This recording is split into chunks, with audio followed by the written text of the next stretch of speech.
ভালো দেখলে যাদের মনে অমাবস্যা, আসল কারণ এটা তাদের মানসিক সমস্যা। পাগল পাগল মেন্টাল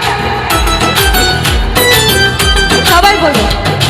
আমার ভালো দেখলে যাদের মনে অমাবস্যা, আসল কারণ এটা তাদের মানসিক সমস্যা। সুস্থ হয়ে উঠিস তোরা এই কামনাই করি, ওরে দুষ্টু লোকের সাথে আমার বরাবরই আরি। যতই করিস হিংসা তোর আমি বড়ই বেপরোয়া, ভয় ডর নেই যে যে বলুক বলবে। তোদের জ্বলবে আমার তাতেই চলবে, তোদের জ্বলবে আমার তাতেই চলবে।